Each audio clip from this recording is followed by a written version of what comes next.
Hello students, I hope you all are doing well. This is your maths teacher Shweta Bajaj. Now students, in the today's video, we are going to revise our chapter number 2, whole numbers. So let's start. Point number 1. It says that the numbers 1, 2, 3, which we use for counting are known as natural numbers. Point number 2. It says that 1 subtracted from the number gives us the predecessor of the number. 1 added to a number gives us the successor of the number. For example, predecessor of 10. For predecessor, what we will do? We will subtract 1 from the given number. That means 10 minus 1, and it will give 9 as the answer. And for the successor of 10, what we will do? We will add 1 to the given number. That means 10 plus 1, and this will give us 11 as the answer. Hopefully, point number 1 and 2 are clear to you. Now, in point number 3, it says that adding 0 to the group of natural numbers gives us the group of whole numbers. Thus, the numbers 0, 1, 2, 3 and so on form the collection of whole numbers. Hopefully, point number 3 is also clear to you. Now, in point number 4, we take a line, mark a point on it and label it 0. We then mark out points to the right of 0 at equal intervals and label them as 1, 2, 3 and so on. Thus, we have a number line with the whole numbers represented on it. We can easily perform the numbers operations of addition, subtraction and multiplication on the number line. Hopefully it is clear to you. Now, addition corresponds to moving to the right on the number line, whereas subtraction corresponds to moving to the left, and multiplication corresponds to making jumps of equal distance starting from 0. Hopefully, point number 5 is also clear to you. Now, next is properties of whole numbers. And the first property is closure property. It says that adding two whole numbers always gives a whole number. Similarly, multiplying two whole numbers always gives a whole number. So we say that whole numbers are closed under addition and also under multiplication. However, whole numbers are not closed under subtraction and under division. Let's see some example. First example is relating to the addition of the two whole numbers. So now I am taking two whole numbers. Suppose I have taken 2 and 7 as the two whole numbers. Now on adding 2 and 7, what I will get? I will get my answer as 9, where 2 is a whole number, 7 is a whole number and this 9 is also a whole number. So on adding two whole numbers, I am getting my answer as a whole number. Let's take another example, and that is for the case of multiplication. Suppose I have taken 2 multiplied by 7, where 2 is a whole number, this 7 is a whole number. Now on multiplying 2 and 7, what we will get? 2 multiplied by 7 will give me 14 as the answer, and this 14 is also a whole number. So let us take another example. Now in this example, I am taking the case of subtraction. Now on subtracting 2 and 7, what will be my answer?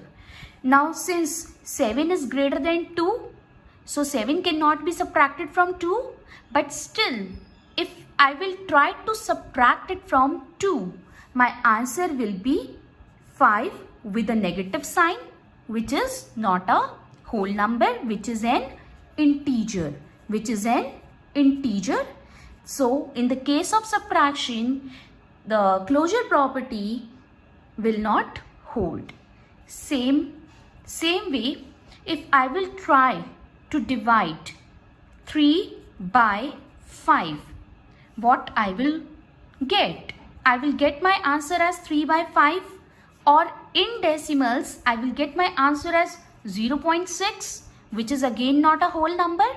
Therefore, whole numbers are not closed under subtraction and under division.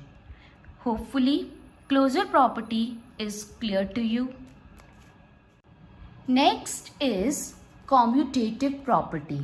It says that you can add two whole numbers in any order, and you can multiply two whole numbers in any order.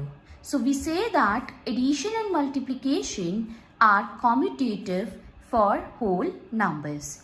For example, if I will take two whole numbers, suppose 2 and 7, then on adding 2 and 7, my answer will be 9 only.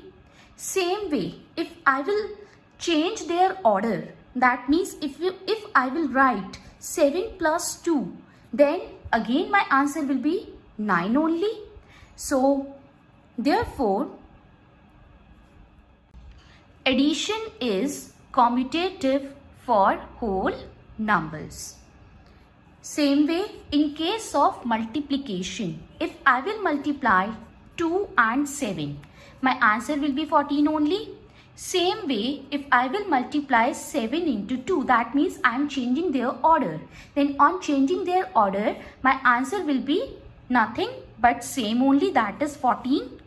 Therefore, we can say that addition and multiplication are commutative for whole numbers. But they are not commutative in the case of subtraction and division. You can see the examples above for that. Next is associative property. In this also, addition and multiplication both are associative for whole numbers. And in associative property, we can take 3 or more whole numbers, but here I am going to take only 3 whole numbers. Suppose I have taken 2 plus 3 plus 5. Now, in this, I will make the group of these two numbers. Then, according to the BODMAS, first of all, I will solve this bracket, and on solving this bracket, I will get 8 as the answer. And this 2 plus 8 will gives me 10. Now if I will change their order, that means in the next order I am taking inside the bracket 2 and 3, and outside I am writing plus 5. Now again, according to the BODMAS rule, I will solve the bracket first. Now on solving this bracket, what I will get? I will get 2 plus 3 as 5. Now this 5 plus 5 will gives me 10 as the answer. So that means on changing their order, my answer will be same. Now same is the case with multiplication. If I will take 3 and 5 inside the bracket and multiply them, then 2 into 3 5s are will gives me 15, and 2 15s are will gives me 30 as the answer. Now if I will change the order, that means inside the bracket, if I will take 2 into 3 and 5 is outside the bracket. Now 2 into 3 will gives me 6, and 6 multiplied by 5 will gives me 30 as the answer. So hopefully associative property is also clear to you. Next is distributive property. And this property says that multiplication is distributive over addition and subtraction for whole numbers. That means A multiplied by, inside the bracket B plus C will gives us A multiplied by B plus A multiplied by C. That means A distributes over B and C. The first number will be multiplied by second number, then the middle sign will come, then the first number will be multiplied by the third number. Same way for subtraction, A multiplied by, inside the bracket B minus C will be equals to, this first number will be multiplied by second number, that means A multiplied by B, then this middle sign will come, that means minus, then this first number will be multiplied by the third number, that is A multiplied by C. Hopefully it is also clear to you. Now next is point number 5. Division by 0 is not defined. That means we cannot divide any number with 0. And the next is 6th point, additive property of 0. It says that on adding 0 to any whole number, we will get the number itself. Suppose if I am adding 0 to this 2, then my answer will be 2 only. If I am adding 0 to this 173, then my answer will be nothing but 173 only. So on adding 0 to any number, we will get the number itself. Hopefully point number 6 is also clear to you. Now next is point number 7, and it says that multiplicative property of 0. That means on multiplying 0 with any whole number, we will get our answer as 0. That means on multiplying 0 with 2, we will get 0 only. On multiplying 0 with 500, what we will get? We will get our answer as 0 only. Hopefully point number 7 is also clear to you.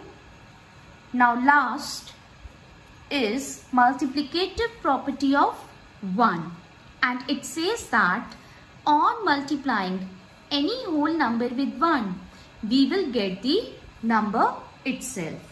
That means if I will multiply 1 with 2, then my answer will be nothing but 2 only.